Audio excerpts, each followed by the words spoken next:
Una po sa lahat, gusto ko magpasalamat sa lahat po ng officers. Salamat po sa lahat ng officers, lalo na po kay Police Major Henry Salazar, kay Ma'am Kim Estrella, na naging, po namin, naging mentor po namin, naging guide, at naging inspirasyon po namin sa buong stay po namin sa Ternate, Cavite. So maraming salamat po sa mga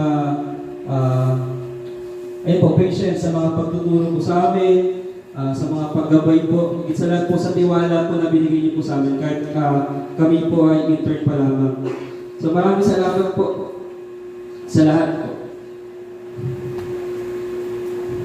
Dahil po, dahil po sa inyo, mas naintindihan po namin din yung tunay na kahulugan po ng public service, disiplina at dedikasyon po sa tungkulin. Sa aking mga kapwa interns, gusto ko rin kayong pasalamatan, naging mas makabuluhan, naging mas masaya yung stay natin dito sa Ternate dahil sa pagtutulungan, sa suporta ng bawat isa. So,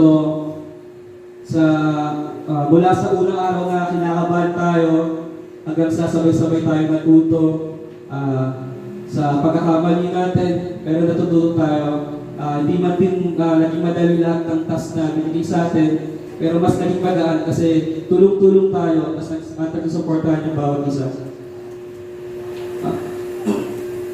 Ayun po.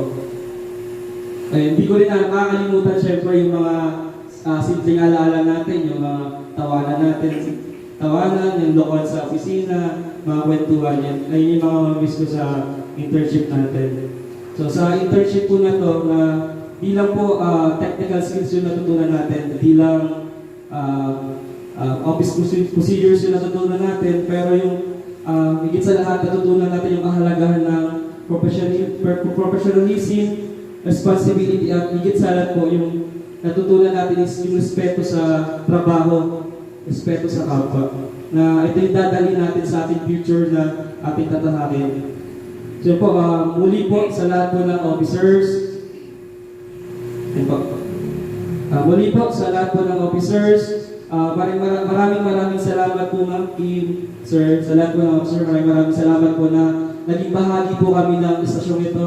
Maraming salamat po sa mga turo niyo po na dadalhin po namin sa aming mga future na tatahakin. Muli po, maraming salamat sa aking mga co-interns. Congratulations. Isang hakbang papunta sa ating mga pangarap. Kailangan po maraming salamat.